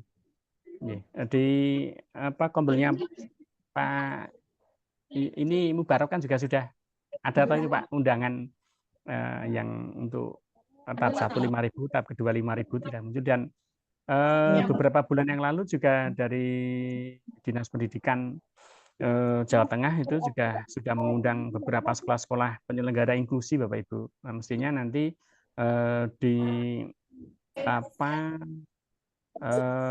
Dapodik di Bapak Ibu dimasukkan nanti biar bisa terpanggil. Jadi di Dapodik Bapak Ibu operator sekolah memasukkan nama-nama siswa yang memang itu berkebutuhan khusus, dilengkapi dengan Bapak Ibu asesmen yang kuat. Gitu. Nah kalau yang di SMA, SMK di Jawa Tengah sudah ada rekomendasi dari SLB setempat. Jadi sudah cukup kuat itu Bapak Ibu karena untuk menentukan anak ini berkebutuhan khusus bisa mengikuti jalur inklusi itu harus ada rekomendasi dari SLB. Kalau yang di Jawa Tengah sudah berjalan dengan baik. Kalau ini sepertinya lumayan dari berbagai daerah itu yang SD itu juga sudah mulai beberapa untuk sekolah satuan pendidikan pendidikan inklusi juga sudah mulai. Tentu saja Bapak Ibu nanti ketika kesulitan bisa mendatangkan guru tamu atau berkolaborasi dengan SLB setempat Bapak Ibu memang ketika menemukan siswa-siswi yang berkebutuhan khusus yang permanen itu karena memang harus dibutuhkan sumber daya sarana prasarana yang bisa mendukung itu. Nah, kalau yang seperti kesulitan belajar, slow learner itu insya Allah tadi contoh di sekolah kami itu asalkan satu asesmennya kuat, tes psikologi, tes IQ-nya juga valid, kerjasama dengan SLB setempat ya. Insya Allah itu sifatnya kan untuk berkebutuhan khusus itu ada permanen dan ada reguler. Nah reguler itu sebenarnya salah satunya ini tadi Bapak Ibu yang berkebutuhan belajar, kemudian terdampak ada bencana misalkan itu bisa sifatnya reguler Bapak Ibu, tidak permanen artinya bisa bisa disembuhkan gitu. Monggo Bapak Ibu kita diskusi. Waktunya masih cukup lumayan. Berarti Beberapa Pak Muhtar, jadi yang pertama dilakukan adalah memasukkan peserta didik. Ya. Jadi kalau masa selesai, setelah jadi kita dapodik bahwa mereka adalah PDPK seperti itu nggih, Pak.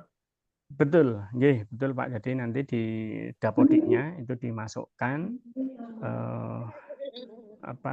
pertama kali ketika PPDB mestinya Bapak Ibu melakukan tadi identifikasi, asesmen, oke, valid, dinyatakan ini masuk di kategori apa, misalkan dimasukkan di Dapodik untuk bisa dimasukkan bahwa anak ini berkebutuhan khusus. Nah, nanti otomatis sekolah itu sudah menjadi sekolah penyelenggara inklusif dan Bapak Ibu GPK-nya mestinya sudah mengikuti workshop diklat yang dilakukan oleh kementerian atau dinas pendidikan setempat barangkali kalau ada itu akan lebih memperkuat. Nih, karena kalau yang kementerian akan berjenjang Bapak Ibu pada tahap keterampilan, pengetahuan dulu, keterampilan dan berlanjut Bapak Ibu. Yeah. Untuk Gitu, ini Pak, misalnya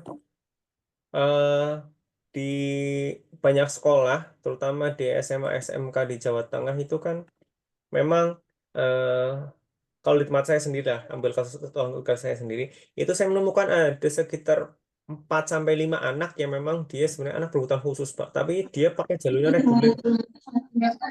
Ya, itu. Ya, ketika PPDB mengikuti jalur reguler ya Pak ya. Itu banyak ditemukan. Sekali lagi kuncinya kita di asesmennya, Pak. Asesmen ulang, kita identifikasi. Memang kalau anak itu tadi saya sampaikan, kalau dikatakan kamu termasuk dari anak ini ya mereka akan satu semakin down. Semakin down. Nah, jadi tidak ada kalanya kita tidak perlu disampaikan. Hanya cukup kita karena belum bisa masyarakat itu menerima dengan baik. Oh, enggak mungkin anak saya seperti itu, anak saya itu normal, pinter, baik gitu. Orang tua juga akan seperti itu. Jadi memang apalagi tadi di kasusnya ditemukannya setelah anak-anak diterima. Nah, maka memang asesmen. Nah, nanti ya tentu saja kalau belum ada guru pembimbing khusus ya guru BK. Nah, guru BK untuk memperkuat di asesmennya, syukur Bapak Ibu orang tuanya bisa kerso untuk mengadakan tes IQ, tes psikologinya dan sebagainya, itu diperkuat. Kalau di SMA biasanya bisa berjalan dengan mulus ya, karena memang untuk sejak awal dianggarkan di RKAS akan diadakan untuk tes psikologi dan sebagainya. Nah, ini kesempatan Bapak Ibu kalau yang di SD, SMP bisa atau PAUD misalkan pun juga bisa nanti menggandeng lembaga tester yang lembaga tes psikologi yang valid bisa dipertanggungjawabkan. Kuncinya mahal pastinya Bapak Ibu. Kalau yang murah biasanya tidak bisa dipertanggungjawabkan. Ya, silakan nanti Bapak Ibu bisa menggandeng lembaga atau tidak minta 1-2 hari dari guru SLB Bapak Ibu, guru SLB setempat untuk bisa hadir untuk bersama-sama untuk mengobservasi, untuk mengasesmen nanti apa rekomendasinya. Nah, itu akan lebih hal itu tentu saja ya secara adat lah 2 hari sudah datang ke sekolah ya kita aturi semacam apa SPPD atau apa begitu. Paling begitu Pak. Jadi tetap kita melibatkan GPK pun juga belum ini. Tapi kalau sudah bisa melibatkan dari PLB, pendidikan luar biasa, itu akan lebih valid. Rekomendasinya apa yang ada di sana itu akan lebih kuat Bapak Ibu. Pak Mubarak ada kasih, Pak Andri. Tahan dulu, ada Pak Andri Vitus, ini raise hand. Silakan Pak Andi untuk open mic. Kemudian kalau berkenan bisa open cam juga biar langsung ngobrol dengan beliau Pak Muhtar Hadi. Kami silakan Pak Andri. Baik, selamat malam Pak. Perkenalkan Pak Andri. Saya Pak Andri dari NTT Bapak. Kebetulan sekolah saya sekolah berada di tempat yang sangat terpencil jaringannya juga. Kami masuk dalam kategori awan penggerak Bapak. Menarik sekali materi yang dipaparkan pada malam hari ini.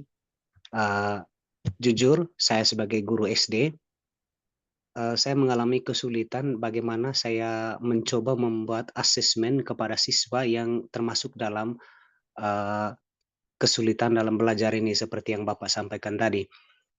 Jujur, setelah pandemi ini, bukan hanya di sekolah saya rasa di pelosok negeri ini juga, dari Sabang sampai Merauke, kita semua sebagai guru itu mengalami kesulitan, khususnya pada kelemahan anak-anak dalam membaca. Kalau di kami di SD ini sering dikatakan calistung dasar itu sangat lemah sekali, Bapak. Di mana anak lebih tertarik dengan gadget ketimbang dengan membaca. Banyak anak yang sekarang ini membaca, tetapi mereka tidak memahami kalimat yang mereka bacakan itu, dan kami mencoba untuk melakukan gerakan membaca 15 menit sebelum pembelajaran sudah kurang lebih 3 bulan. Dan di bulan yang ketiga kami mencoba membuat satu asesmen untuk merangkum apa yang mereka bacakan. Dari sekian banyak anak, ratusan anak di sekolah, kalau saya ambil nilai 1 sampai 10, Bapak, mungkin hanya 1 dari 10 anak yang bisa mencoba merangkum kembali bacaan tersebut. Ini menjadi tantangan tersendiri bagi saya, Bapak. Jujur, saya adalah guru penggerak juga. Ini tantangan terbesar bagi saya dan juga teman-teman. Saya kemarin sudah membicarakan ini di komunitas belajar saya, bukan hanya di komunitas sekolah maupun tetapi juga ini di KKG, karena kebetulan saya ketua KKG juga. Ini adalah tantangan yang terberat. Kami mengalami kesulitan di mana kami mencoba untuk membuat satu asesmen yang tepat kepada siswa. Melalui forum ini, saya merasa beruntung ketika saya bisa mengikuti webinar ini pada malam hari ini. Mungkin alangkah baiknya Bapak bisa membagi kepada kami hal praktik yang Bapak paparkan tadi, karena dari awal sampai akhir saya menyimak semua materi yang Bapak sampaikan. Wow, sangat luar biasa, Bapak, bagi saya. Terima kasih. Mungkin ada suatu asesmen yang tepat yang harus kami berikan kepada mereka, karena jujur namanya di kampung, Bapak, anak orang tuanya mereka tidak akan terima kalau seandainya anaknya termasuk dalam kategori seperti itu. Ya, kalau diminta keterangan tindak lanjut untuk konsultasi kepada guru SLB juga, datangkan guru SLB di sekolah, mereka merasa bahwa itu mengganggu sekali mental mereka. Mereka bilang anak kami tidak seperti ini. Padahal sebenarnya anak yang kami maksudkan itu adalah untuk kolaborasi bersama. Bagaimana? Karena kami tidak punya ilmu khusus untuk menjudge anak-anak ini termasuk dalam kategori gitu, Bapak. Terima kasih, saya kembalikan. Baik, terima kasih Pak Andri Vitus dari NTT, luar biasa, semangat Pak. Terima kasih. Tadi saya ini aplikasi saya buat Bapak Ibu, kalau terlihat ya, ini saya buat aplikasi Smart Seven Bapak. Pak Andri dan Bapak Ibu yang lain, itu saya membuat itu berdasar observasi keadaan real yang ada saat ini. Anak-anak satu fokus di gadget full. Nah, kalau di SMK itu paling mabar Bapak Ibu, yang putra. Yang putri paling untuk TikTokan Bapak Ibu. Itu real. Suka tidak suka, diakui tidak diakui itu. Nah, kemudian saya coba asesmen gaya belajar. Memang cenderung anak-anak ya tadi visual, menyukai visualisasi, full color, kemudian kinestetik, visual kinestetik. Nah, maka saya mencoba menggunakan aplikasi tadi yang diberi nama Smart Seven. Betul, awalnya sebenarnya judulnya betul Pak, Smart Seven untuk meningkatkan calistung, tapi tepatnya itu di SD Pak Andri. Maka saya ubah. Nah, maka satu Bapak Andri nanti coba saya bagikan materi untuk asesmennya Pak. Materi asesmen saya nanti saya bagikan. Di sana sudah ada kesulitan belajar, itu ada disleksia, kesulitan untuk berbahasa, kemudian disgrafia. Anak-anak yang kesulitan untuk menulis, itu Bapak Andri bisa mendeteksi nanti anak-anak ketika memang kalau melihat Bapak bercerita, tadi luar biasa berkesulitan belajarnya, karena kemudian yang ketiga ada diskalkulia. Nah, masih ada kesulitan untuk padahal di SD itu 3 kemampuan itulah yang menjadi dasar untuk nanti pendidikan berikutnya, yaitu kemampuan calistung, membaca, menulis, dan berhitung. Kalau standarnya, kalau di menengah itu memang Pak, untuk membaca itu 1 menit mendapatkan 260 kata. Nah, tinggal Bapak nanti mau di SD-nya, SD kelas bawah atau kelas atas. Kalau kelas atas ya bisa diturunkan lah, paling tidak 200. Nah, kalau masih di kelas bawah ya Pak Andri bisa mendrill, ya, memberikan terapi kalau dalam psikologi ada pemblondingan, baca saja terus. Nah, anak-anak mungkin HP dikumpulkan dulu, HP pagi dikumpulkan dulu, baca aja. Di NTT, mohon maaf Pak, mestinya sana bervariatif ya, agamanya ada yang Muslim, ada non Muslim. Nah, kalau di PAUD atau TK itu ada teknik membaca itu seperti Iqra, Bapak Ibu. Iqra. Kalau Iqra di Al-Qur'an agama Islam kami itu kayak membaca Al-Qur'an. Jadi kayak A, I, U, babi, bu, tatitu, sasisu. Jadi kayak membaca Al-Qur'an. Nah, tapi kalau di SD yang Bapak Ibu ini kan mestinya sudah bisa baca. Nah, tinggal nanti Bapak Ibu dimotivasi untuk speed reading, nanti membaca dalam waktu 1 menit di timer, dihitung. Nah, nanti setelah 1 menit itu berapa kata yang didapatkan. Nah, harapannya dimotivasi nanti diberi kesempatan yang kedua lagi. Diberikan kesempatan yang kedua lagi, masih bacaan yang sama enggak apa-apa. Masih bacaan yang sama biar apa? Harapannya bisa katanya bisa meningkat di menit yang berikutnya. Nah, itu dulu. Jadi fokus di pemblondingan untuk membaca. Nah, 1 menit timer berhenti, anak-anak diharapkan kejujurannya berhenti. Nah, setelah itu dihitung. Nah, berapa jumlah kata yang didapatkan. Nah, kalau sudah levelnya SMA, SMK ya minimal 260 kata. Nah, itu pun kalau anak laki-laki saat ini sulit Bapak Ibu dapat 200. Kalau nggak di-push, nggak dimotivasi, itu paling 70, 80, 90. Dan real Bapak Ibu ternyata kemampuan membaca cepat atau speed reading itu berkorelasi lurus dengan prestasi akademiknya. Nah, anak-anak kalau yang sudah berprestasi akademik bagus, mampu dapat meraih itu. Nah, nanti tinggal di-push lagi, push lagi. Yang kedua, Bapak Ibu bisa menulis. Nah, kalau yang kemarin di pelatihan itu namanya menulis tebal, Bapak Ibu. Nah, karena apa? Anak-anak saat ini lentur tangannya itu untuk bermain gadget, Bapak Ibu, tidak untuk menulis. Nah, maka menjadi kesulitan, Bapak Ibu. Nah, anak-anak lebih baik tangannya aktif untuk main online cepat, tapi kalau untuk menulis, Bapak Ibu, anak-anak mengalami kesulitan. Nah, ini mau tidak mau ya untuk di tingkat dasar SD gadget ditahan dulu, disimpan dulu gurunya, baru nanti fokus di calistungnya itu, baca, tulis, hitung. Nah, yang terakhir Bapak Ibu yang 7 boom itu kan untuk mengetahui pembagian yang bisa dibagi 7 berapa, nanti perkalian 7 berapa itu aja sulit Bapak Ibu di SMK. Nah, idealnya kalau di tingkat SMK itu bermain 7 boom bisa sampai 100. Tidak salah. Tapi saat ini hanya di tingkat di angka 29, 30 aja sudah mereka sudah salah. Nah, ini juga berbanding lurus dengan prestasinya, melatih konsentrasi. Nah, itu beberapa tambahan inovasi-inovasi yang saya buat di tahun 2004 ini. Saya mencoba membuat aplikasi Smart 7 tadi. Itu Pak Andri dan Bapak Ibu yang lain, memang di SD, PAUD itu 3 hal dasar itu. Calistung, baca, tulis, hitungnya betul-betul kita tanamkan. Kalau perlu kita blending terus saja tidak apa-apa dengan tadi yang hal-hal yang sifatnya bisa menarik anak-anak. Itu Pak Andri, Pak Ibu, Pak Yusron, saya kembalikan. Ya, terima kasih atas jawabannya Pak Mukhtar Hadi.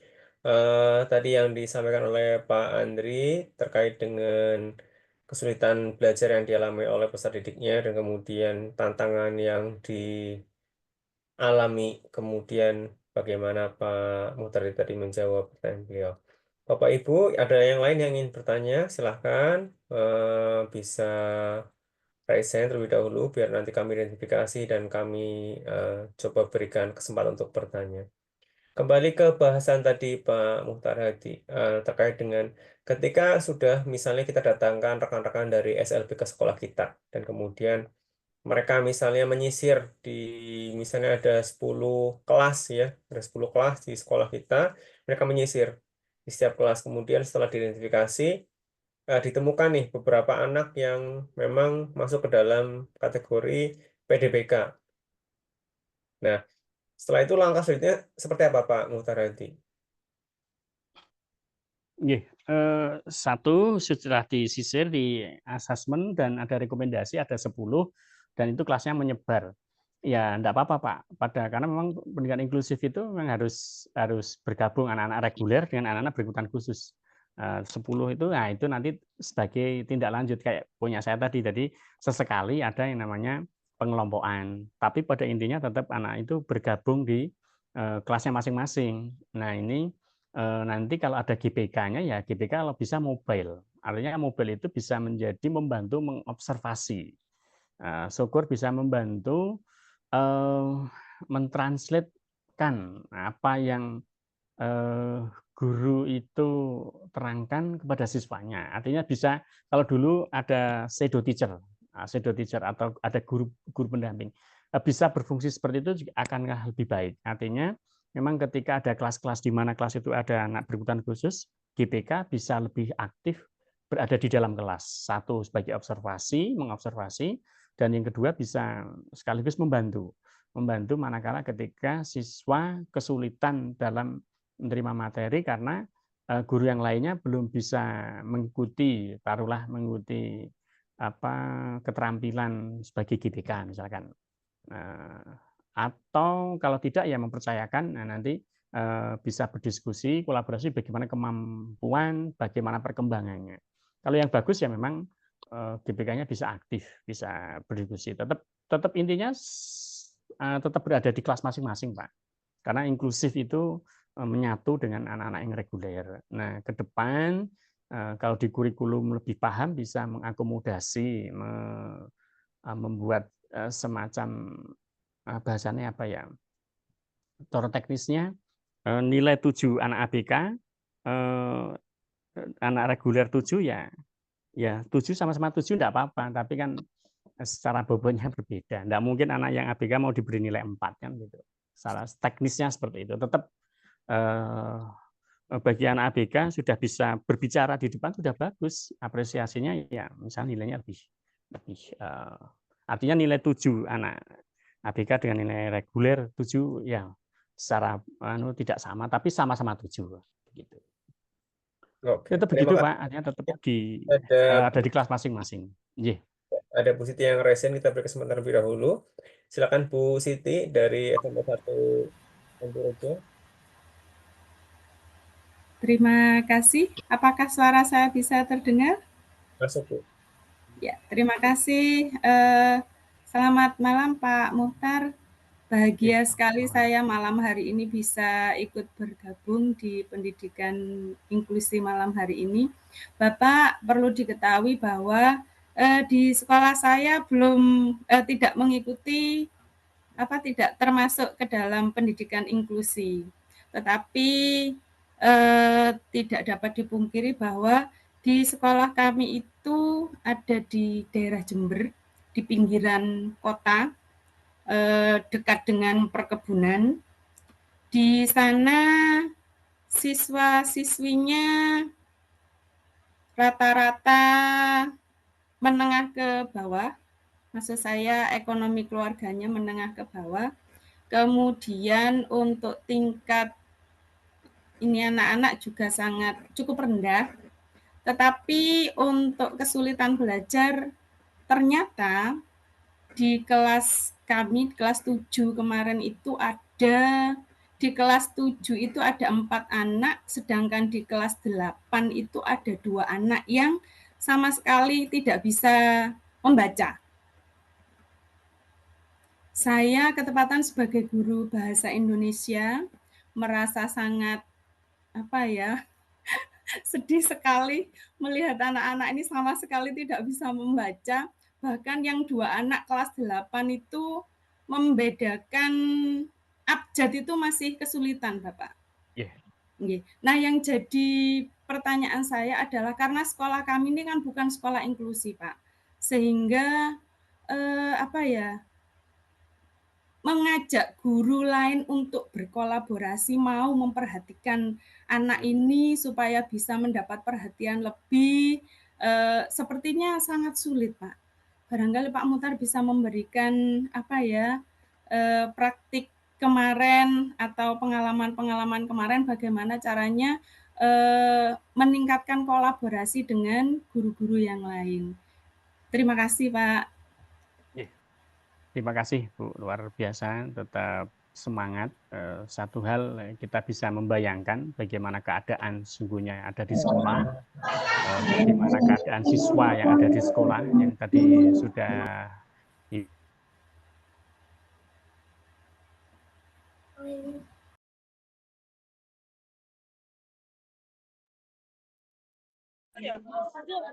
Nah, ini masuk aku.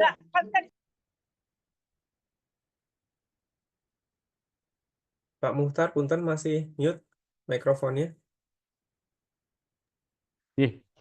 Mohon maaf, Pak. Mohon maaf. Terima kasih, Bu, atas umpan baliknya. Satu hal kita bisa membayangkan bagaimana keadaan di sekolah tadi sudah panjenengan sampaikan, deskripsikan. Tentu saja satu hal yang menjadi kunci adalah pemangku kepentingan, yaitu kepala sekolahnya. Kepala sekolah harus memegang teguh punya power, karena bagaimanapun guru tidak bisa sendirian, yang tidak bisa sendirian. Kalau guru mau apapun, selincah apapun, tapi tidak didukung oleh sistem, juga akan mentah. Maka dari itu yang pertama tetap mau tidak mau, kepala sekolah selaku pemangku kepentingan harus paham akan itu, paham akan kondisi itu, dan betul-betul ingin bersama-sama untuk ya ini sebuah tantangan. Yang kedua, sama Bapak Ibu tadi yang disampaikan oleh Pak Andri tadi sama, kuncinya di membaca. Nah, kita tidak bisa menyalahkan SD-nya bagaimana, tidak bisa. Yang ada saat ini harus kita hadapi, ya tadi bisa dengan teknik seperti ketika PAUD, ya TK, dengan teknik membaca boleh menggunakan buku bacaan yang di TK dulu. Jadi mau tidak mau ya nanti ini bisa di semacam program perencanaan individu. Sementara dalam waktu rentang 1 minggu lah paling tidak itu anak disendirikan dulu. Tidak bergabung dengan kelas, tapi dibuat namanya program perencanaan individu. Yaitu apa? Untuk membaca. Nah, nanti bisa dibantu dengan buku membaca yang ada di PAUD atau TK, yaitu tadi contoh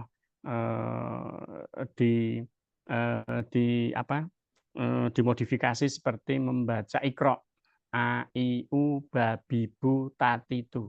Nah, mudah-mudahan anaknya kalau muslim bisa baca ngaji, nanti akan membantu. Nah, repotnya lagi nanti kalau belum bisa Iqra juga. Nah, ini harus kolaborasi dengan guru agama. Biar guru agamanya nanti biar fokus membantu Iqra-nya atau sekaligus Iqra ya membaca. Karena memang kuncinya di Iqra tadi. Kalau yang beragama muslim bisa membaca Al-Qur'an, yakin bisa membaca secara bahasa Indonesia.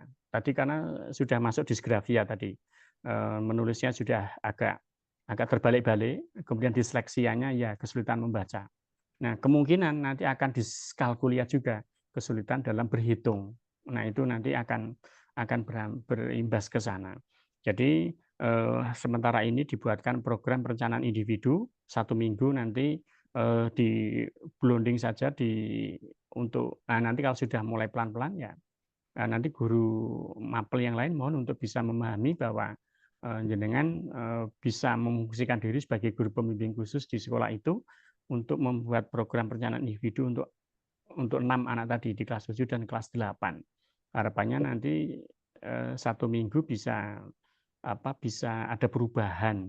Nah, 1 minggu belum bisa ya kembalikan dulu ke kelas, nanti dievaluasi lagi.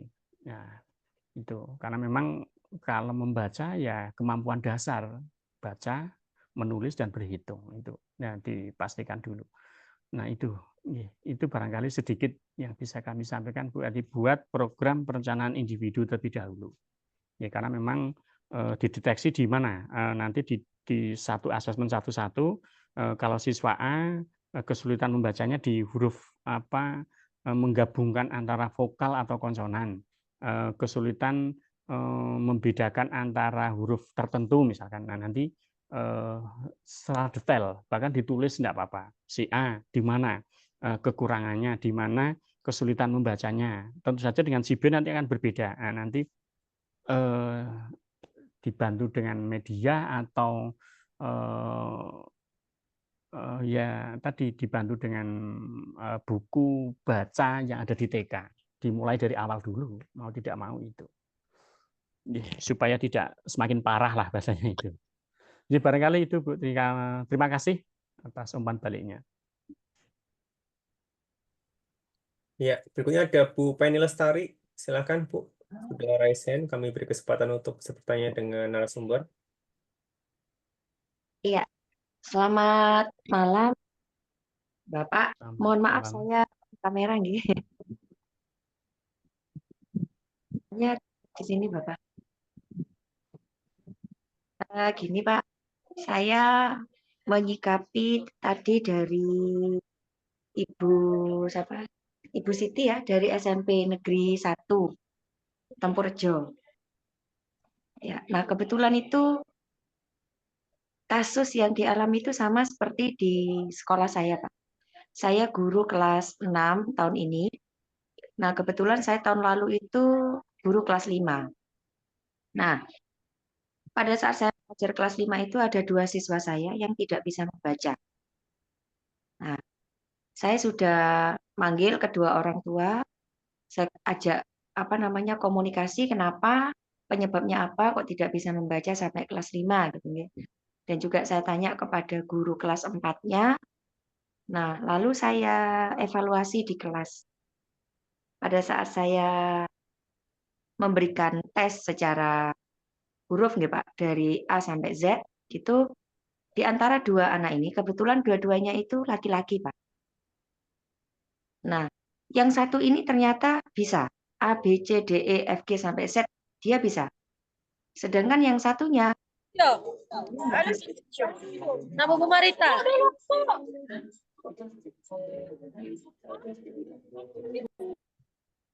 Oke, saya ulangi. Jadi yang satu sudah bisa ABC, yang satunya ini belum bisa. Selalu saja lupa dengan huruf. Nanti yang satunya ini sudah saya ajak ke level lebih tinggi, maksudnya babibo saya ajari gitu.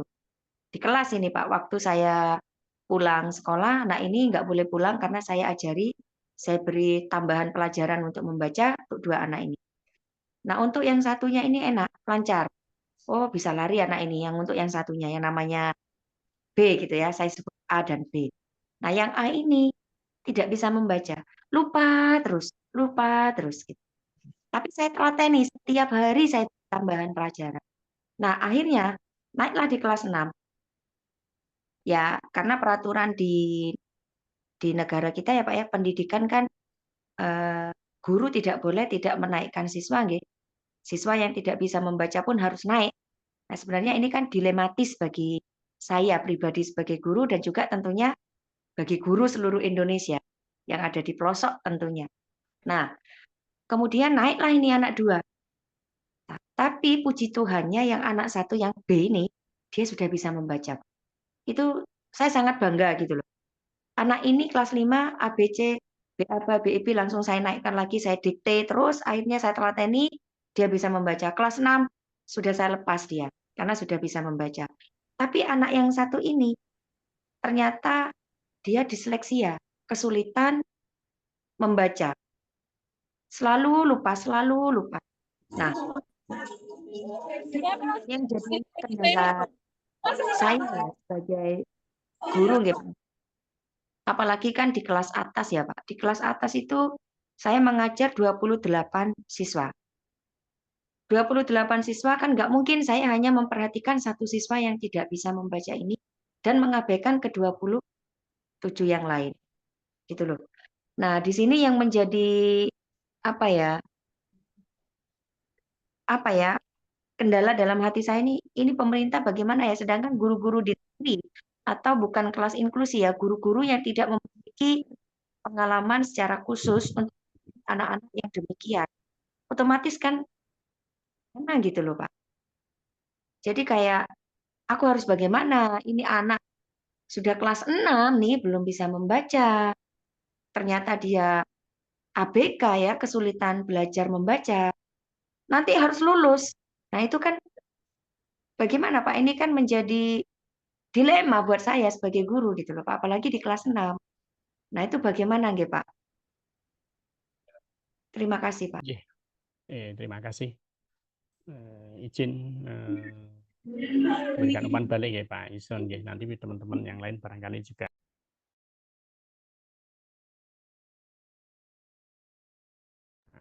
Terima kasih. Mohon izin Pak Izron untuk memberikan umpan balik. Yang pertama tentu saja asesmen untuk yang berkesulitan, betul-betul sulit tadi dilakukan tes IQ atau tes psikotes yang terstruktur terlebih dahulu. Kalau memang semacam nanti terrekomendasi hasil IQ-nya itu kok borderline di bawah 60, berarti memang kesulitan dan lebih tepatnya di SLB memang. Tetapi kalau masih bisa di atas 80 atau di atas 75 lah, berarti ini ya, slow learner masih bisa dibantu. Itu nanti kenapa kok tadi yang kalau borderline harus di SLB, karena memang lebih dapat pelayanan lebih maksimal. Tetapi kalau memang masih hanya sekedar atau slow learner di atas 70 masih bisa, itu di sekolah inklusif masih bisa tertangani. Nah, caranya tadi sama dengan program perencanaan individu terlebih dahulu. 1 minggu belum maksimal ya, sementara diperpanjang dulu sampai ada perubahan, dan orang tua juga ada peran untuk bisa sekiranya di rumah bisa mengadakan semacam privat. Jadi tidak hanya di sekolah.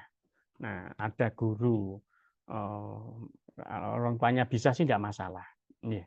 Jadi tetap itu ada program perencanaan individu dahulu kalau masih ada di sekolah inklusif, supaya nanti secara detail perkembangannya dari hari ke hari itu bisa terdeteksi bagaimana sejauh mana perkembangannya. Jadi coba tetap direkom dulu, diadakan psikotes atau tes psikologi atau tes IQ, berapa IQ-nya. Nanti yang valid kalau memang jauh anaknya di bawah 60 berarti sudah borderline, dan apakah ada indikasi-indikasi gangguan ketidakmampuan yang lainnya. Nah, ini juga itu. Tapi kalau memang sekiranya masih di atas 70 masih bisa di sekolah inklusif dan diberikan penanganan. Tidak bisa menyalahkan guru sebelumnya bagaimana, tidak bisa, memang yang ada saat ini ya ditangani. Saya pikir program perencanaan pembelajaran individu diterapkan dulu 1 minggu paling tidak. Nanti diharapkan ada perubahan. Begitu barangkali Bu. Terima kasih. Ini Pak, kalau misalnya ya Pak ya, ini kan orang tuanya secara ekonomi itu di bawah Pak. Sedangkan untuk tes IQ, kira-kira itu bayar atau gratis atau gimana nggak? Atau harus sekolah yang memfasilitasi? Sedangkan saya kebetulan di SD negeri, itu belum ada fasilitas untuk tes IQ Pak. Iya. Bagaimana Betul, gitu? ini memang kendala. Kalau bisa orang tua diminta untuk membantu lah ya, untuk ini sebagai bentuk kerjasama. Yang kedua, kalau bisa di anggaran tahun depan dianggarkan, masukkan RKAS, barangkali bisa membantu nanti dibiayai sekolah. Itu akan lebih realistis gitu, tidak membebankan orang tua. Kalau memang RKAS-nya tercukupi. Kalau tidak ya sementara dengan asesmen yang membaca itu dulu. Nah, bagaimanapun tetap berawal dari asesmennya. Nah, kalau tes IQ-nya itu bisa didapatkan, anak-anak tadi yang satu yang masih disleksia, kalau memang masih IQ-nya terrekomendasi di atas 70, itu di layanan di sekolah inklusi masih bisa. Tapi kalau misalkan di bawah 60 kan sulit. Nah, itu berarti memang akan lebih bisa berkembang kalau istilahnya di SLB begitu. Itu. Jadi memang monggo disikapi sekiranya kalau bisa dianggarkan, kalau enggak ya orang tua bisa diajak untuk bermusyawarah untuk kebaikan. Ini untuk diadakan tes psikologi itu biar lebih maksimal kita mendeteksi sejak awal.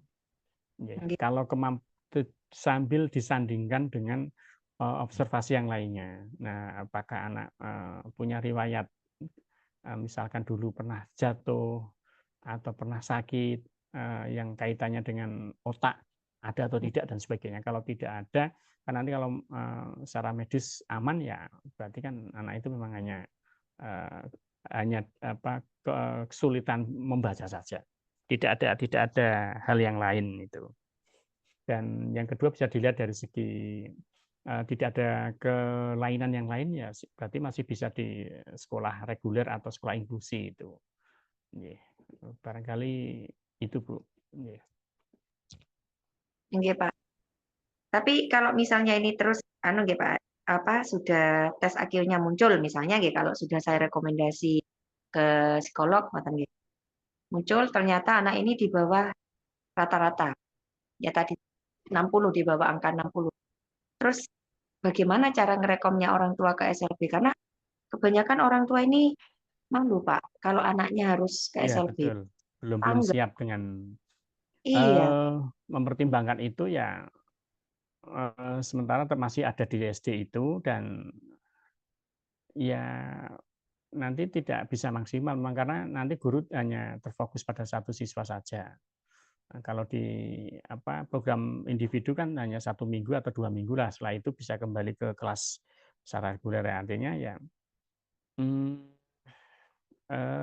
coba nanti berkolaborasi dengan SLB setempat. Apakah memang harus di SLB atau tetap di SD negeri? Nah, kemudian kalau memang harus di SD negeri ya tidak apa-apa. Ini rekomendasi dari SLB supaya putra atau putri Bapak Ibu ini bisa lebih berkembang maksimal dengan segala pertimbangan dan tidak apa-apa. Tapi kalau memang sekiranya nanti kok akan justru membuat drop anak ataupun orang tua ya sementara tetap dipertahankan di sekolah dengan segala konsekuensi yang ada dan tadi pembelajaran individunya bisa lebih intens lagi sambil 1 minggu full nanti terus blending campur sesekali individu sesekali tetap berbaur dengan di kelasnya. Begitu Bu. Bismillah, mudah-mudah ada jalan keluar. Iya Pak, kalau misalnya ya memang harus di negeri. Nah, tetap harus naik kelas nggih. Lulus. Itu ya, Pak. Lulus enggak apa-apa. Ya, nanti kalau memang hasil rapat Bapak Ibu guru anak tersebut lulus ya itu kan di rapat penegas kebijakan sekolah ya. Kita tidak bisa mengatakan nanti sekolah tersebut yang akan di rapat pleno atau penegas yang menentukan kalau memang naik ya apa lulus ya tetap lulus, kalau memang tidak lulus ya nanti kan nunggu kebijakan ini Pak Menteri yang baru juga. Nih, kalau sementara yang acuan yang kemarin ya lulus tidak apa-apa begitu. Tapi sekali lagi kan itu sesuai dengan kultur kondisi sekolah dan rapat penegas rapat pleno dari Bapak Ibu guru sambil tetap berproses kan masih ada semester ini semester depan dan sisa semester ini. Begitu Bu. Terima kasih. Matur nuwun. Nggih, terima kasih sama-sama. Ya, terima kasih atas pertanyaannya. Sudah beberapa pertanyaan kemudian Pak Muhtar juga sudah menjawab dengan sangat baik. Harapannya Bapak Ibu bisa menambah wawasan kita sebagai seorang pendidik dalam menghadapi masalah-masalah yang ada di sekitar kita. Bapak Ibu, sebelum nanti ditutup, kami berikan closing statement untuk Pak Hadi. Informasi saja. Untuk Sekolah Inklusi Merdeka juga hari Senin besok akan mengadakan webinar lagi dengan narasumber dari guru sekolah luar biasa. Jadi kita mix gantian untuk GPK kemudian guru SLB agar kita punya wawasan lebih luas, wawasan yang lebih beragam seperti Bapak Ibu. Nanti kalau ketika memang Bapak Ibu punya pertanyaan bisa juga ditanyakan kepada rekan-rekan di SLB juga agar nanti bisa memberikan tambahan hasanah untuk kita. Jadi Bapak Ibu nantikan untuk webinar kami selanjutnya. Sebelum kita tutup, kita berikan kesempatan untuk Pak Muhtar Hadi untuk memberikan closing statement. Pada beliau dipersilahkan. Terima kasih Pak Yusron Mubarok. Sekali lagi itu Bapak Ibu tadi sebenarnya sudah saya sampaikan bahwa pendidikan inklusif adalah suatu keniscayaan, Bapak Ibu, sesuai tema kita, sesuai kombel kita. Walau perlu waktu, Bapak Ibu, untuk bisa ideal. Saya yakin, kita semua yakin pasti bisa dan harus bisa. Bismillah, yakin kita insya Allah bisa. Itu saja, terima kasih Bapak Ibu. Malam hari ini luar biasa. Sekali lagi ada kekurangannya kami mohon maaf. Terima kasih Pak Yusron sudah diberi kesempatan untuk berbagi dan untuk belajar bersama-sama. Muhtar, kami sampaikan sekali lagi terima kasih Bapak Ibu yang hadir, yang menyimak. Semoga apa yang kita dengarkan, apa yang kita simak pada malam hari ini bisa bermanfaat, bisa menambah pengetahuan kita sebagai seorang guru dan bisa menjadikan pendidikan inklusi ini menjadi pendidikan yang menjadi hal yang umum untuk masyarakat, bukan lagi hal yang tabu untuk diperbincangkan. Kita ketemu lagi di seri berikutnya. Terima kasih dari saya. Mohon maaf jika banyak kesalahan. Wassalamualaikum warahmatullahi wabarakatuh. Waalaikumsalam warahmatullahi wabarakatuh. Terima kasih Pak Yusron, Bapak Ibu semuanya, terima kasih.